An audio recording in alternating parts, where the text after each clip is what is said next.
Olá, sejam muito bem-vindos ao podcast EducaCast, uma produção da Layers Education, para trazer um pouco para vocês, para nós, o debate sobre o ensino no Brasil, a educação, a importância da educação para a sociedade brasileira, para a economia, para as empresas, e como que a educação pode ser um agente de evolução e transformação do país. Eu tenho hoje aqui como convidado Luiz Neto, CEO da startup Innovation Intelligence.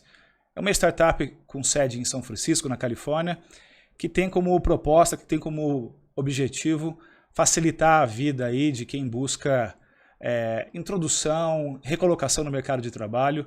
É uma empresa que ajuda quem busca startups para fazer investimentos. E a gente vai falar um pouquinho sobre tecnologia e também como essa tecnologia ajuda na educação. O tema de hoje é: as edtechs abrem caminho na economia. Luiz Neto, muito obrigado pela sua presença, muito obrigado pela sua disponibilidade. E você direto aí de São Francisco, nós aqui de São Caetano do Sul, agradecemos muito a sua presença. E aí, pessoal, tudo bem? Prazer estar aqui com vocês hoje. Prazer é nosso. Ótimo poder contar aí com a sua participação e você poder contar um pouquinho do que você faz aí em São Francisco para quem nos ouve. Então, seja muito bem-vindo. Tá certo, vamos lá. O que te levou até São Francisco, Luiz? Conta pra gente qual foi a trajetória, o caminho das pedras até chegar nessa cidade feia e atrasada de São Francisco, na Califórnia. Bom, eu estava trabalhando no Brasil, a última empresa que fazia parte era da 3M. Eu tocava projetos dentro da área de Six Sigma. Eu tinha muita dificuldade com a parte da financeira, assim, né? Então o projeto era aprovado, não era aprovado, sempre barrava ou era aprovado no financeiro, e eu decidi estudar finanças. Quando eu decidi estudar finanças, eu falei, cara, tem alguma coisa acontecendo lá no Vale do Silício. Eu não sei se é espuma, se é realidade, mas tem uma faculdade ali chamada Berkeley, que tem os melhores cursos de finanças do mundo.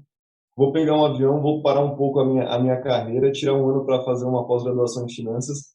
E foi assim que eu vim parar aqui em São Francisco. Você está há um bom tempo aí já, né? Já, eu estou aqui há 6 anos. Desde que eu cheguei para a faculdade até agora são 6 anos. E dentro desse período, desses 6 anos de Vale do Silício, como é que você classifica o atual momento para as startups? Porque a impressão que se tem é que tem dinheiro de sobra, né? A gente vê rodadas e mais rodadas de investimento, empresas e investidores buscando oportunidades de investimento em startups. A própria Leis aqui, Danilo pode contar um pouco sobre como que foi a captação de recursos, de capital, de investimento e o momento parece muito apropriado para esse movimento, né, Luiz? Sim, é muito apropriado, e acho que um dos motivos que tem muito dinheiro sobrando, né, está relacionado obviamente com a pandemia, mas o investidor ele trata R$ 1, 1 milhão, 1 bilhão da mesma forma. Investidores têm muito respeito com o dinheiro, né? E o que se procura quando você está investindo em uma startup além de uma história que tem por trás de um deck, né, é o time, está sempre sendo muito avaliado o time, a condição que aquele time tem de entregar, né? Então, acho que independente tem momentos diferentes e apetite de riscos diferentes, aí faz jus à economia em desenvolvimento de países desenvolvidos, mas é sempre isso que é olhado, né? Então, independente do momento da startup, independente de qualquer outro fator tecnológico, é o time que está por trás ali, se ele é capaz ou não de fazer aquele projeto acontecer. Esse é um ponto super interessante, Lucas, porque Lucas, chamei de Lucas pela segunda vez, perdão. Luiz, Luiz, esse é um ponto super interessante, Luiz, porque aqui dentro da Leis a gente pôde ver a importância que os nossos investidores deram para conhecer um pouco mais do time e ter um pouco mais de informação do que a gente era capaz. E você está trazendo que aí no Vale do Silício isso se repete. O fator time, dedicação, o que mais que você tem visto eles avaliarem, Luiz?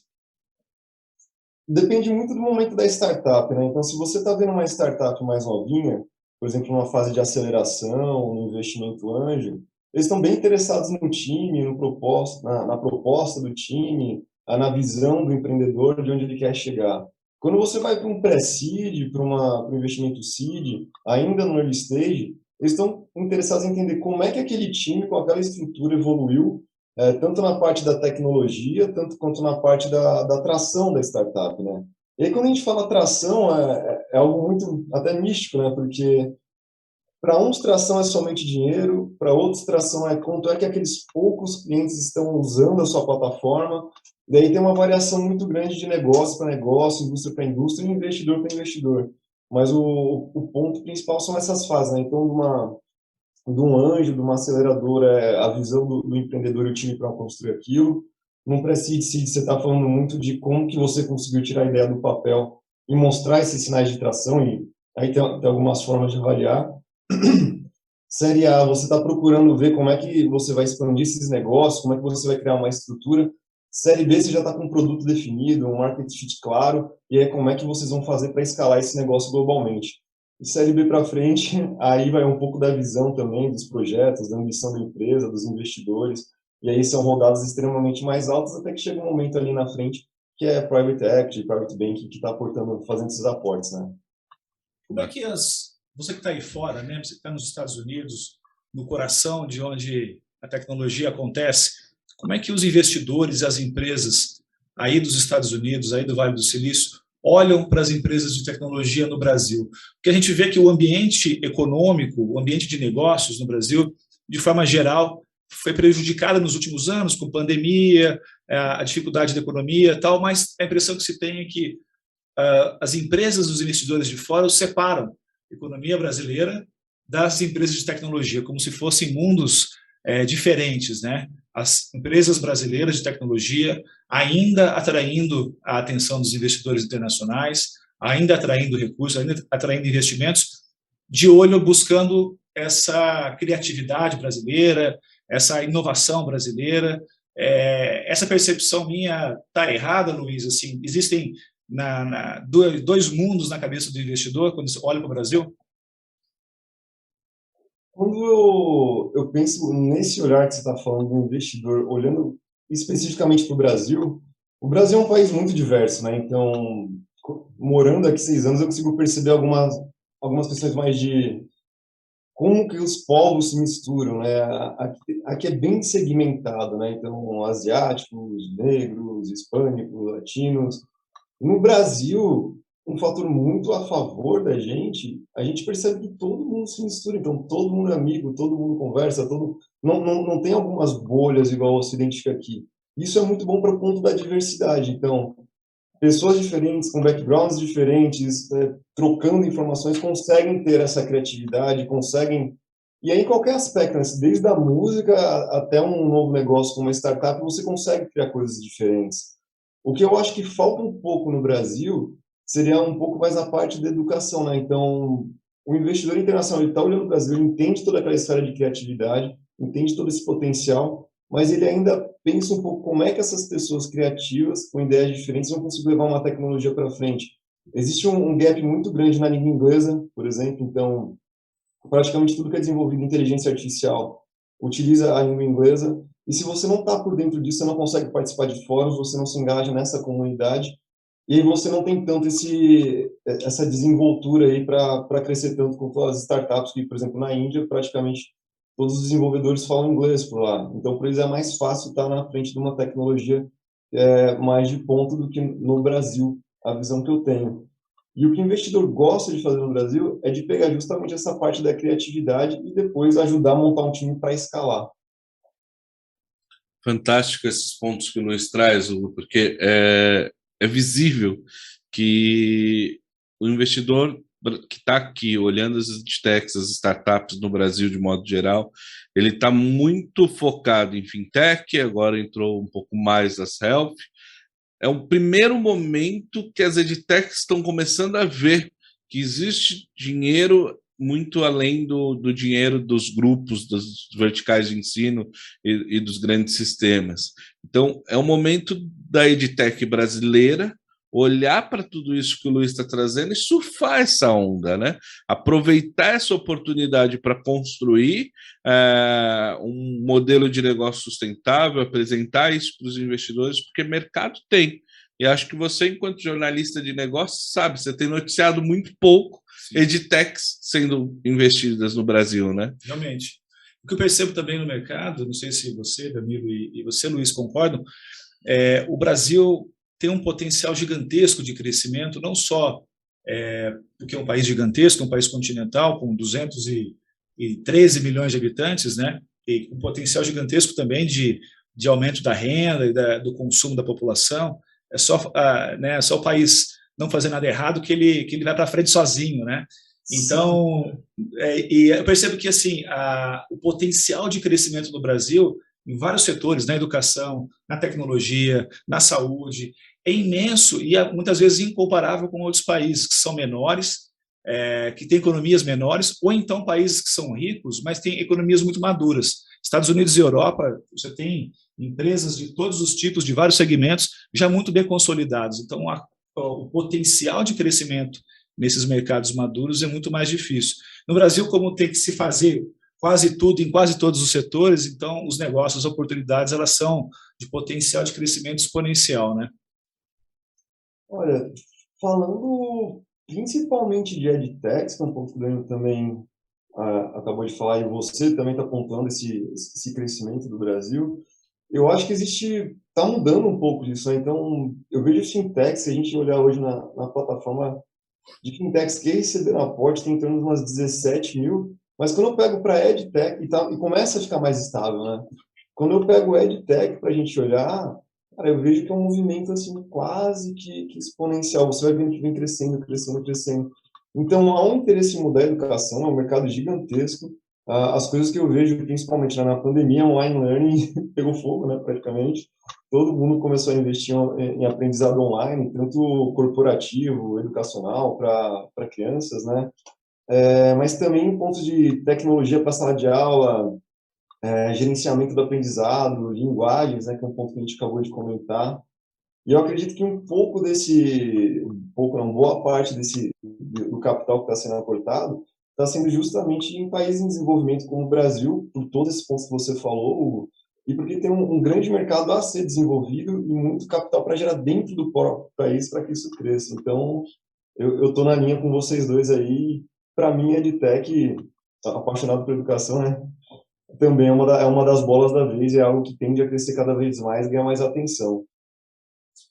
Ô, Luiz, você criou, desenvolveu o Google das startups, que é a Innovation Intelligence. Queria que você falasse como é que funciona, é basicamente como um Google, e como é que você conecta investidores e empresas, e qual é a mecânica, qual é a engenharia dessa sua tecnologia? Tá certo. Conversando em linhas gerais, o Innovation Intelligence ele nasce com o propósito, né, de conectar corporações e startups. No começo do projeto, eu trabalhei como consultor aqui muito tempo, utilizando diversas plataformas, e eu não tinha uma forma inteligente de conseguir encontrar as startups que eu precisava para conectar com as empresas que eu estava realizando os projetos. Projetos de scouting de startups, de estruturar uma corporate venture capital, de fazer um programa de aceleração. Então era tudo muito difícil, né? E aí eu comecei a desenvolver meus próprios algoritmos para resolver um problema. E quando eu percebi, eu falei, cara, eu tenho uma solução aqui que eu consigo em linguagem natural procurar, porque as outras plataformas eram por palavra-chave, né? Então dificulta muito você encontrar uma palavrinha-chave numa descriçãozinha de um parágrafo de um banco de dados de startup. Então, a primeira coisa que eu tentei foi falar, não dá para ser um banco de dados de startups, eu tenho que ser um algoritmo de busca, né? E aí a gente começou a incorporar elementos de Big Data. Então, a plataforma funciona que quando você descreve o seu problema, e a beleza da palavra descrever é muito importante, você conta para o sistema que você precisa, modelos gerados por inteligência artificial para a indústria da moda. Olha como tem uma semântica por trás disso que o sistema entende. E em tempo real, assim como o Google, ele procura na rede dele, vai aprendendo onde é que estão as respostas pelo contexto, ranqueia essas respostas e te traz uma passagem no grito, né? Então você consegue rapidamente identificar onde é que estão as oportunidades que você estava procurando. Aí no meio do caminho disso a gente usa muito inteligência artificial para classificar se é uma startup, se é um investidor, se é uma corporação, uma empresa pública, privada, dados dos fundadores, dados de investimento, clientes, parceiros, fornecedores, aí tem todo um mundo por trás de processamento. Mas a ideia principal do sistema é encontrar as startups de uma forma muito rápida e prática para que a pessoa consiga avaliar rapidamente e colocar essas startups no pipeline de conexão, investimento. E aí tem uma outra parte da plataforma que faz esse gerenciamento. Mas o coração do sistema é isso que você comentou, Hugo, é ser o Google das startups, você conseguir, de uma forma tão rápida e prática quanto o Google, encontrar as soluções que você precisa. Sabe que esse crescimento que você comentou das edtechs, né, voltando na questão anterior, que você vê um crescimento exponencial, a gente vê isso nos números da Layers. Eu tenho acompanhado mês a mês todos os relatórios de novos clientes, de ticket médio, de engajamento, e eu vejo que é impressionante como a pandemia acelerou toda essa digitalização, todo esse processo de conectar, né, os atores da educação num único ecossistema, e os números da lei mostram isso, que o crescimento parece que, além de ser exponencial, é um caminho sem volta. É, Danilo? Guardada todas as devidas proporções, e o Luiz me corrija se eu estiver falando qualquer bobagem, né? O papel da innovation ali dentro é conectar quem precisa da informação da startup com o que a startup está fazendo, unificando essa experiência em uma plataforma de fácil acesso, de fácil busca e assim por diante. Observa que no final do dia o que está por trás é a experiência do usuário, é entregar para ele um valor mais rápido daquele que ele busca e que ele teria essa mesma informação de outras formas. Ele rodando lá diversas plataformas, ele buscaria isso. E eu acho que é isso que vem destacando a Layers. Acho não, né? Tem notado, os dados têm mostrado isso, que é isso que vem destacando a Layers nesse ambiente, tá, Hugo? É a gente poder prover, a partir de experiência do usuário, um resultado significativo. No final do dia, eu não quero vender a agenda digital, eu quero vender a experiência de entregar uma comunicação com a família melhor. O cara que está aqui dentro da nossa plataforma, que vende um e-commerce, ele não quer vender uma venda mais fácil online, mas sim a experiência do uso, a experiência do usuário. E o que tanto a gente quanto a Innovation vem fazendo é unificar essas pontas entre quem precisa da solução com quem pode comprar ou buscar por ela de uma maneira bem simples. As grandes empresas já estão conscientes de que o futuro esse, é a integração de plataformas, melhorar a experiência de uso, a experiência de conectividade, a experiência de navegabilidade.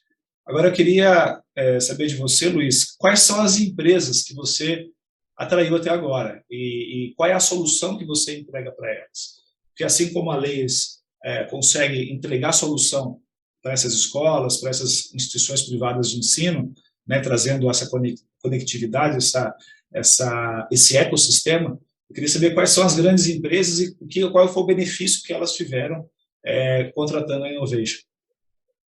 Legal. Tem algumas empresas grandes como a gente fez projeto com a Adidas, a Cogna, a gente entrou com a Whirlpool agora. Tem algumas empresas grandes que eles não preferem que a gente não abra o nome também, mas a maior indústria química aí do mundo também fechou com a gente.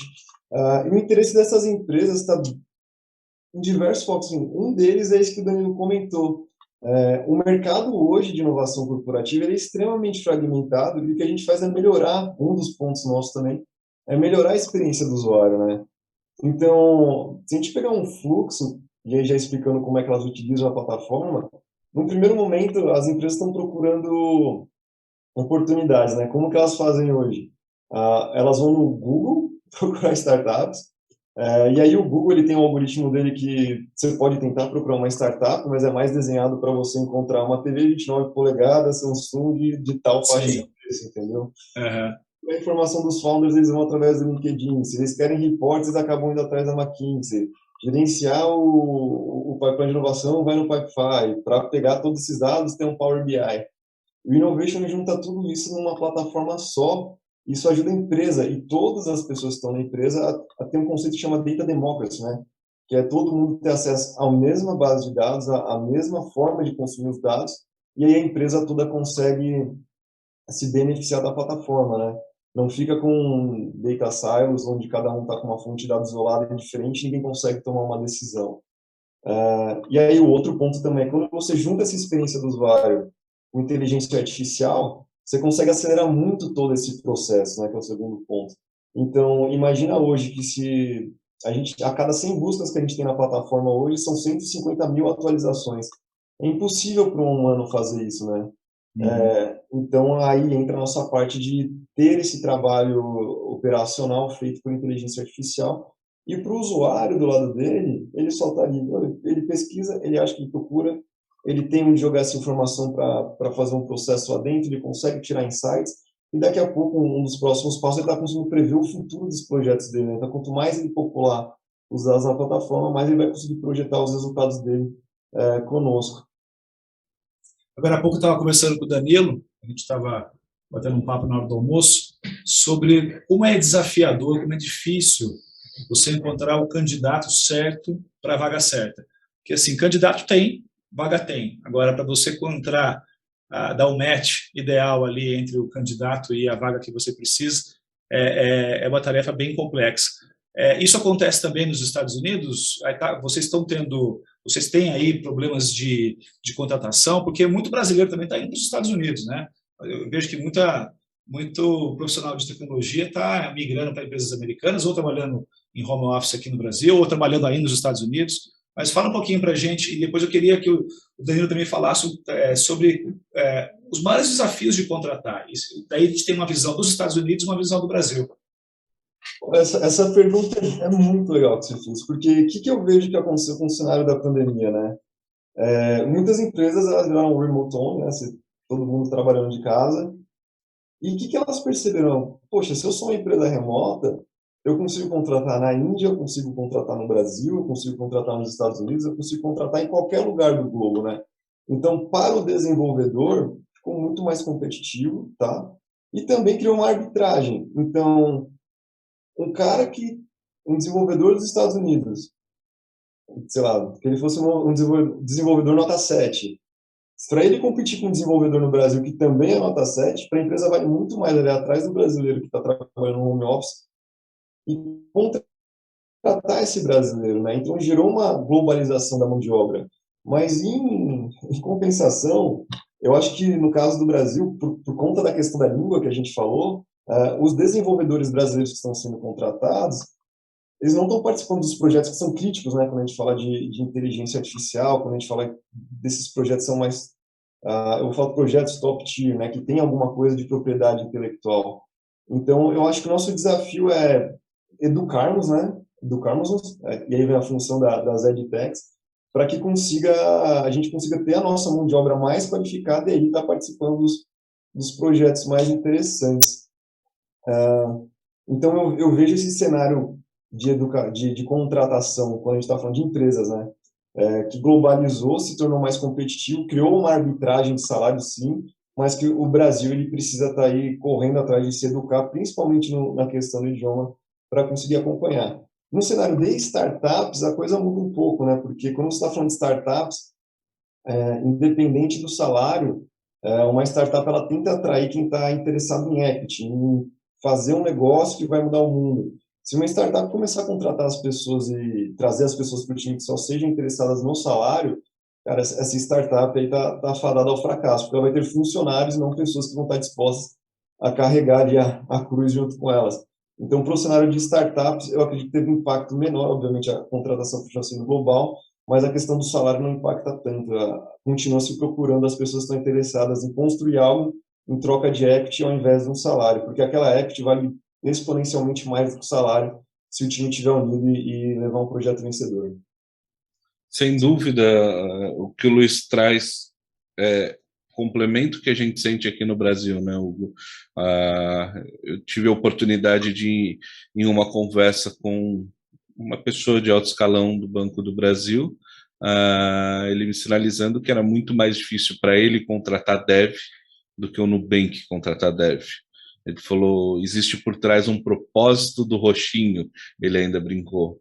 Enquanto lá no Banco do Brasil existe um limite de salário que você, por trás, não consegue mostrar, por mais que sejam propósitos muito parecidos, de você dar acesso ao crédito às pessoas e assim por diante, a forma em que uma startup ou uma empresa que nasce no formato de uma startup, como o Nubank nasceu, essa celeridade e esse propósito agregam.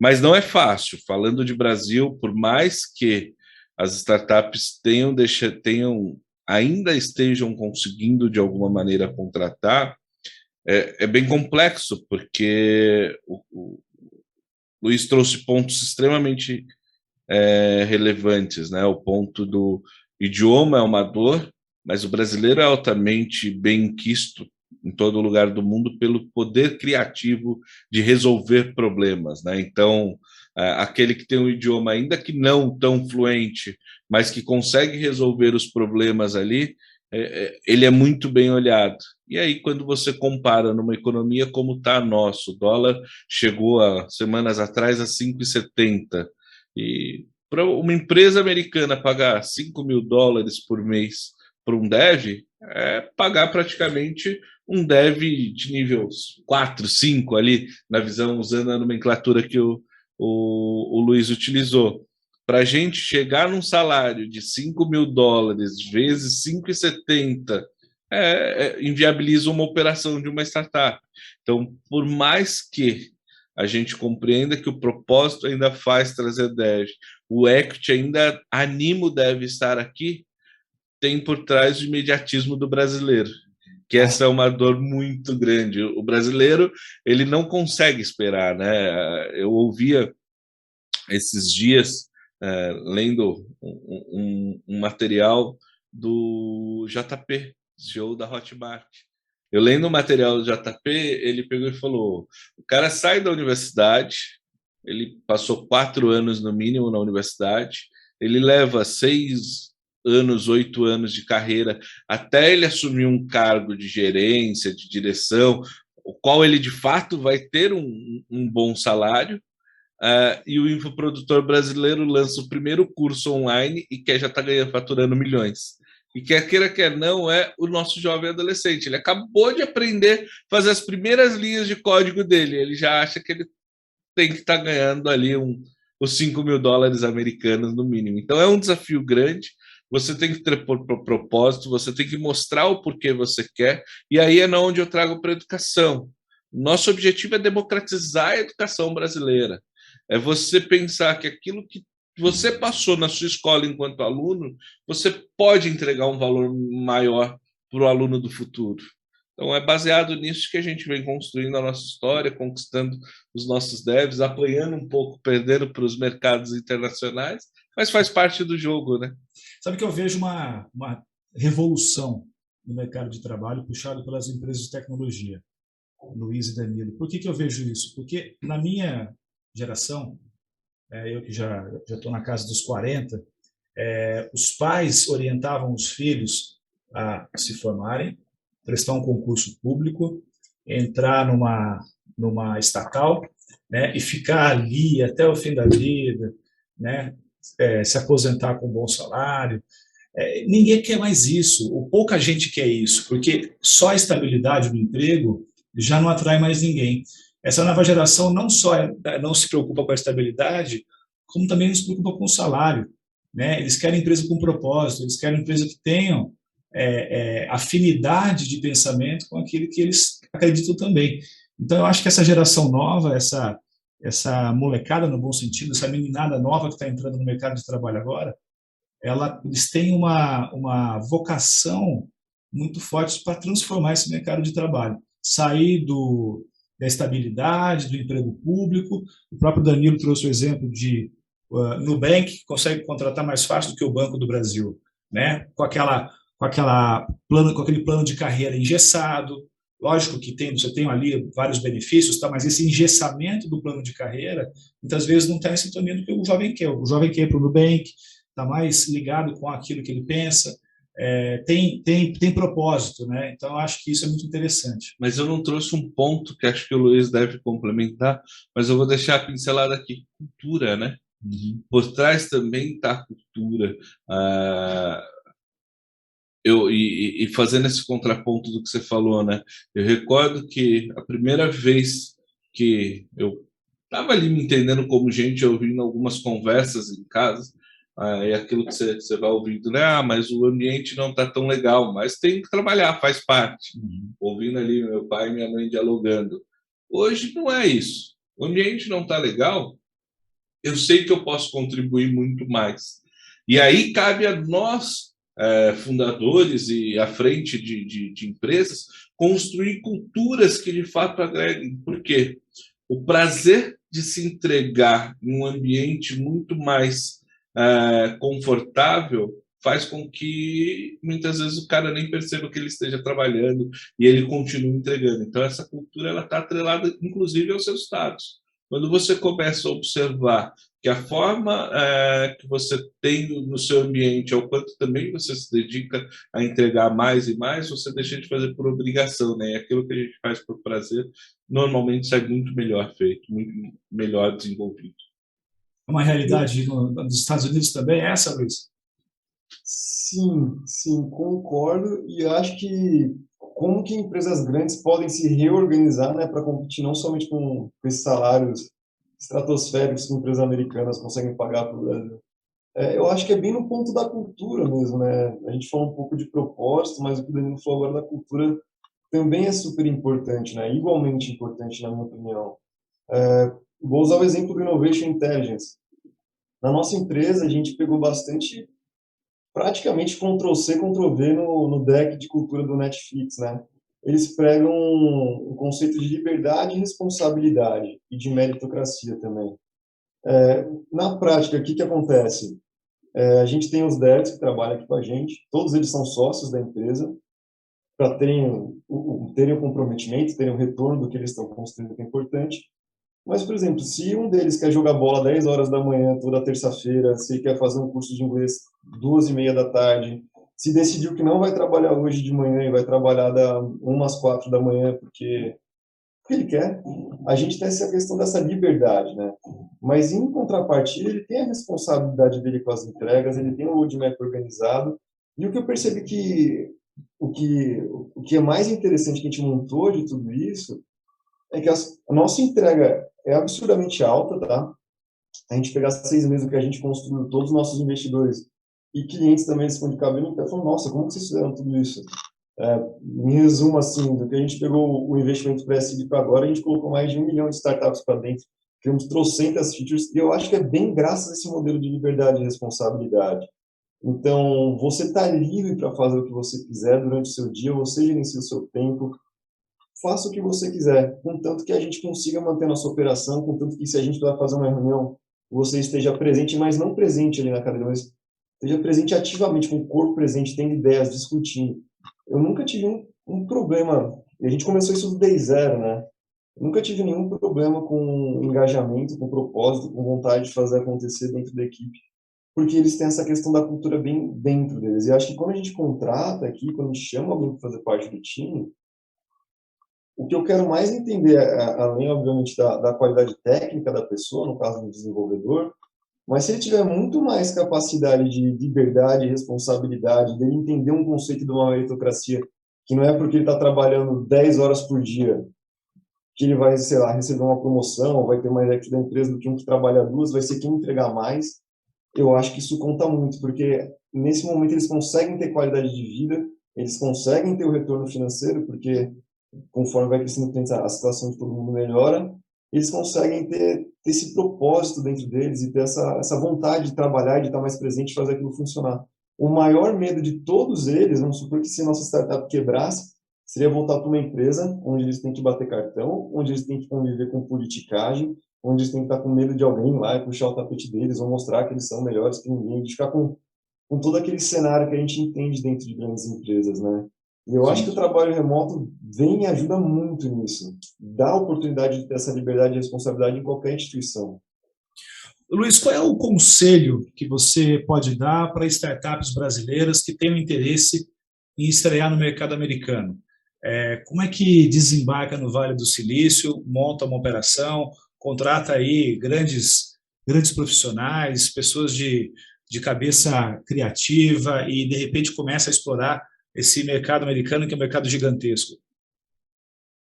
Eu acho que tem um macete aí, tá, para empresas early, né? Se você está montando sua startup, ainda mais hoje em dia, pós-pandemia, não tem por que você tentar levantar capital somente no Brasil, tá? Então, se você olhar o programa de aceleração 500 Startups, I Combinator, PairVC, os principais, eles estão remotos hoje, tá? Capaz que volte não sei, né? Pelo que a gente vê aqui, existe a possibilidade de voltar presencial ou semipresencial aqui, mas você consegue, através desses programas, ter um belo de um pé direito aqui no mercado americano. Porque você entra com alguma marca dessas aí, você consegue um capital para estar aqui, se sustentar a operação do time aí, se for uma startup early stage, pelo menos por 7, 8 meses. Eles te ajudam a tracionar, te ajudam com contatos, te ajudam com o networking todo deles, a montar o produto, tem mentoria, tem tudo. E eu acho que seria provavelmente o passo mais seguro a fazer para uma startup early stage. Uma startup late stage, ou middle late stage, ela consegue estar aí fazendo uma rodada de investimento que sustenta advogados e burocracia para isso. Mas para as early stage, o que eu aconselho a fazer é trazer esses programas de aceleração internacional, que eles te dão toda a infraestrutura. Hoje está bem disperso nos Estados Unidos. Hoje tem a possibilidade do remoto, tem a possibilidade do semipresencial. E eu acho que é uma bela de uma porta de entrada para entrar com segurança aqui. Luiz, pensando aqui que quem nos ouve é o público de educação, é a EdTech, quais programas, ou se tem algum programa que você indica voltado para esse tipo de EdTech, tem algum específico aí focado em EdTechs que tenha ocorrido que você conheça? Cara, eu acho que pré-EdTech e Early Stage, acho que entraria no mesmo bet que as outras indústrias, assim, são esses programas de aceleração. Essas todas que eu falei, PairVC, 500, Recombinator, que são as principais, a gente consegue encontrar uma necessidade de 500 aceleradoras aqui da região que oferecem esse tipo de cheque. Todos eles têm interesse multi-industrial, né? Então você consegue, se você é uma EdTech, você também consegue estar participando. E a EdTech, eu acho que vale a pena reforçar, é um setor quente, né? Ainda mais depois de toda essa questão da pandemia. Tudo que é treinamento online também entra em EdTech e também está nesse conceito para a corporação. Se você for educar seu filho, você também é uma EdTech e perceberam que nem sempre a criança precisa ter indo para a escola todo dia. Então, essa digitalização favorece muito a EdTech e elas estão no mapa de todas essas aceleradoras. Por falar em setores quentes, aquecidos, além da educação, quais são os setores que você enxerga com maior potencial de atração de investimento no Brasil e no mundo? Eu acho que, de linha geral, já era sabido, né? Tem um comportamento um pouco diferente de uma startup normal, mas biotecnologia e farma. Então, a gente viu na pandemia aí os negócios multibilionários que aconteceram por conta da vacina. Foi uma startup que a Pfizer comprou que conseguiu desenvolver a vacina. Hoje em dia, o ex-CEO da startup, ele está aí no conselho da Pfizer. Isso mostra o poder do que uma biotech consegue fazer. Então, se eu pudesse ranquear aonde está indo o dinheiro, eu colocaria, em primeiro lugar, biotecnologia, e ali realmente tem muito investimento de risco, né, porque demora 10 anos para provar alguma coisa na Anvisa. Então, seriam biotechs. Fintechs é um mercado massivo, não dá para ignorar. A gente pode olhar retail tech também, qualquer coisa de varejo, excluindo essa parte de meios de pagamentos que entra ali dentro do escopo de fintech. E eu acho que Construtech vem crescendo muito, assim, era um setor que era praticamente esquecido se a gente olhar 4 anos atrás, e quando a gente olha ano a ano, ele vem construindo, tendo mais soluções, tendo mais startups, tendo mais financiamento e tendo mais risco. Quais são os números que você poderia compartilhar com a gente aqui envolvendo a Innovation? Eu sei que vocês, o percentual de empresas brasileiras dentro do seu ecossistema, da sua plataforma, não é predominante. Queria que você me falasse um pouquinho de quantas startups, quantas empresas, quanto que você movimenta e qual é o potencial nos próximos anos. De startups hoje que a gente tem indexados, não é algo que eu olho todo dia, né? O sistema vai fazendo por conta própria as coisas e pode ser até um número bem maior do que eu estou falando. Eu acho que são 1.300.000 empresas que a gente tem startups na plataforma. A gente tem em consideração aqui somente startups que receberam algum tipo de aporte ou foram aceleradas. Tem uma importância muito grande por trás disso, porque na hora que você recebe um aporte, acelerado, incubado, alguém olhou o time, olhou o modelo de negócios, olhou a tecnologia, conversou com clientes e realmente colocou o capital ali. Então, existe esse tipo de validação, senão a gente poderia colocar um número estratosférico aqui só para parecer que tem muita coisa. São 178 mil investidores, se não estou enganado. Aí no Brasil a gente tem 35 mil startups também nesse conceito. América Latina, se não me engano, são 55 mil. Esse número não tenho tão certo de cabeça, mas é algo em torno disso.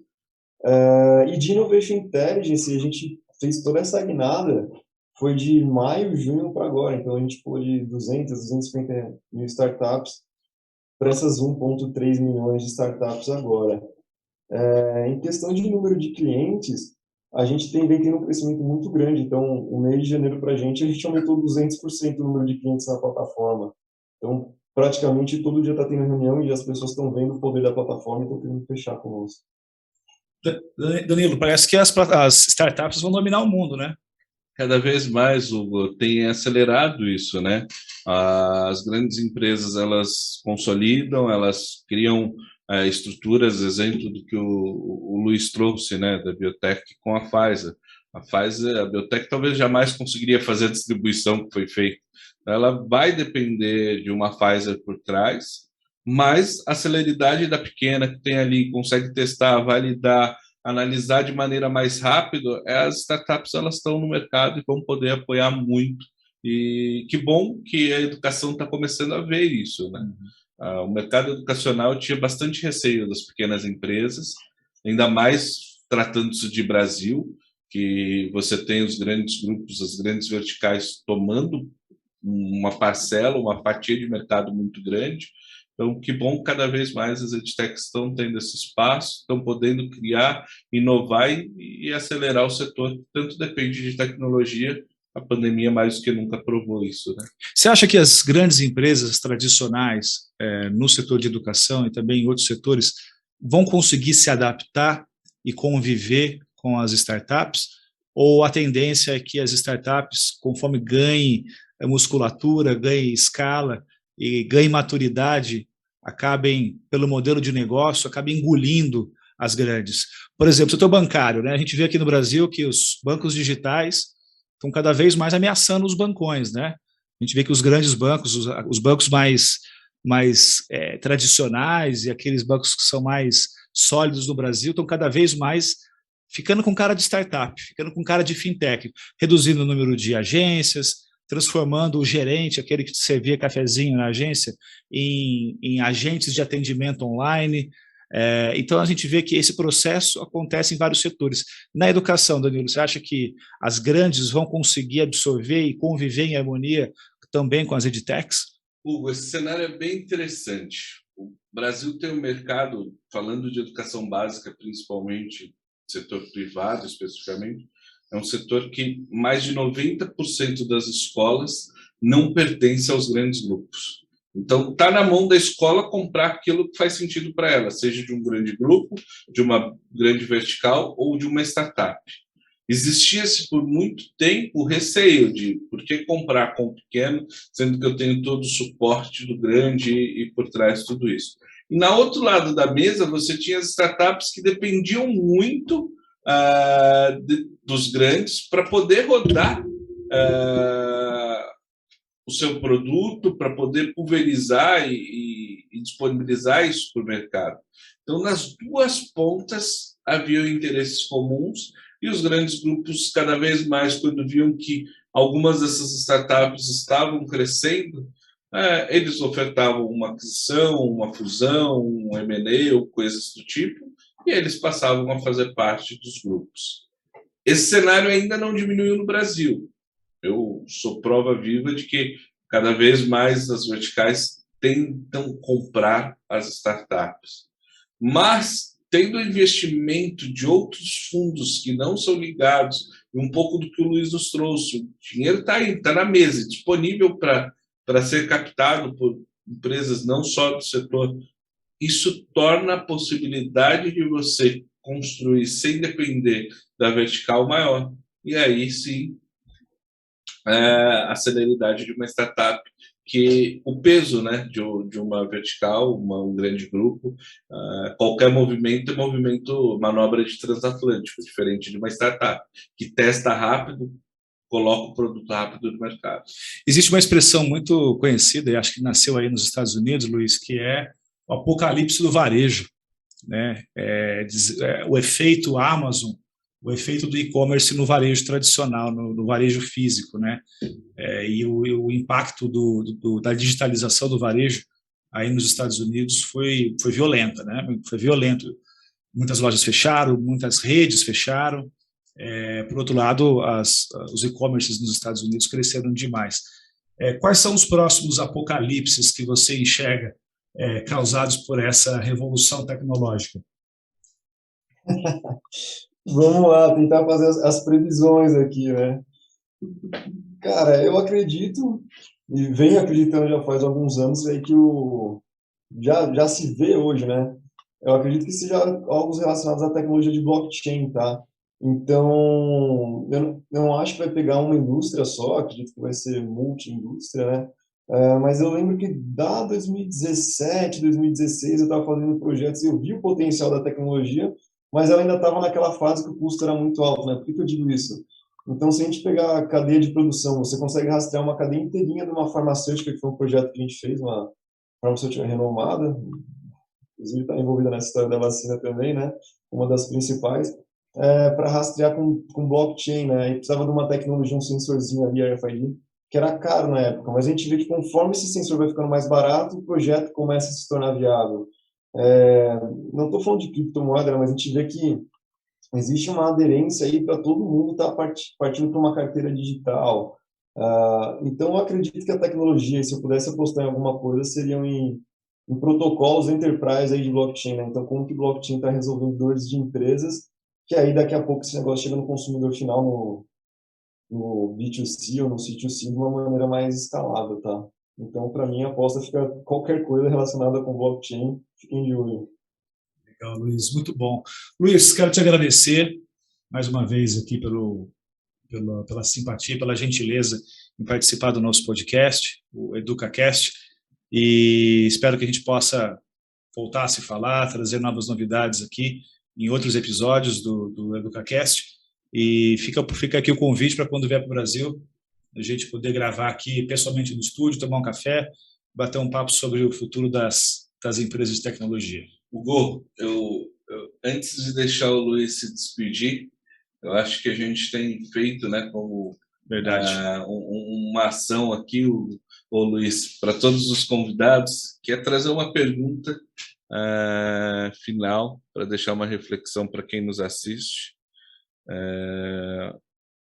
E que você, de alguma forma, possa dizer o quanto a educação impactou, né, na sua trajetória e na sua vida. Então, eu gostaria que você trouxesse a sua mensagem dizendo o que, dentro de um cenário de educação, impactou para o Luiz de hoje, e que, se você pudesse dar acesso a isso que você vai contar para a gente, a essa história, ou esse case, você colocaria ou disponibilizaria em todas as escolas aí do mundo. O que você, Luiz, tem de boas recordações do seu tempo de escola, do seu tempo de aluno, seja na faculdade, onde for, e que de fato contribuiu para o Luiz de hoje?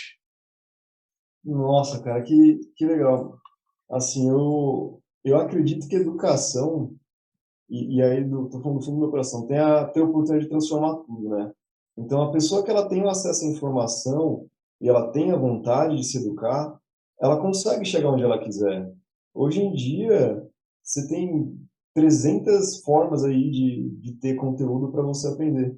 E o que mudou a minha vida, nossa, eu lembro disso como se fosse ontem, né? Foi quando eu cheguei aqui, eu descobri que se eu tentasse fazer as coisas no Excel, ia tudo dar pau na faculdade, que eu não aguentava, né, a estrutura que precisava, eu precisei aprender a programar em Python, né, e foi aí que começou a minha trajetória como programador.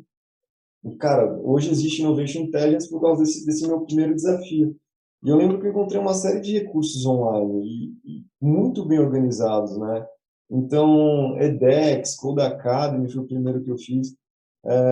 O meu recado da educação, então, fica: se vocês têm alguma coisa que vocês têm interesse, não fiquem esperando muito para fazer, né? Hoje em dia, se você tiver acesso à internet, praticamente qualquer computador, você consegue estar aí aprendendo. E educação muda assim a vida, educação muda assim negócios. O que a gente criou hoje no Innovation Intelligence Cara, todo o algoritmo que levantou uma rodada anjo foi baseado em muitas aulas e muito conteúdo que eu aprendi online, sentado da cadeira da minha casa.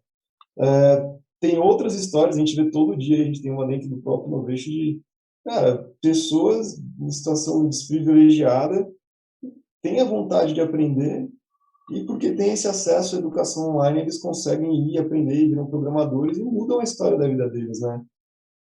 Tinha outro projeto aqui, quando eu estava na Galvanize, que é um coworking, que era um grupo de mulheres que elas tinham uma startup de ajudar crianças e mulheres, principalmente garotas, em situação de vulnerabilidade, né?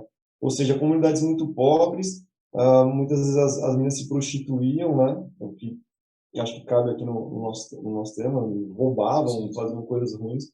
E, cara, a partir do momento que elas aprendem a programar, elas conseguem trabalhos, empregos melhores, conseguem sair daquela situação. Então, eu acredito que a educação pode mudar o mundo, e eu acredito que a forma mais rápida que tem em tudo isso que a educação pode mudar, e criar grandes negócios, e mudar histórias e carreiras, e, cara, transformar por completo a vida de uma pessoa através de programação. Então, a pessoa que ela tem uma veia para isso, que se ela pegar e se dedicar, ela consegue mudar a vida dela e ela, por ter a vida dela mudada, ela vai mudando a vida das pessoas em torno dela. E eu acho que isso muda muito o ambiente, sabe, pobreza no mundo todo. Assim. Então, a educação para mim foi bem impactante nisso, nas coisas que eu vivi e nas coisas que eu vi e que eu posso ajudar sempre com a educação, eu sempre ajudo. Fantástico, Luiz. Cara, por hora, obrigado aí. Como o Hugo já tinha falado anteriormente, contamos com você aqui nos nossos estúdios quando estiver no Brasil para bater um papo, tomar um café e a gente fazer mais um bate-bola desse que foi super rico. Obrigado, Luiz. Grande abraço, viu? Abraço, pessoal. Agradeço o café e agradeço a oportunidade de estar aqui conversando com vocês. Foi muito legal. Um abração para todo mundo. Valeu, Um até abraço. mais. Tchau, tchau. Tchau, tchau.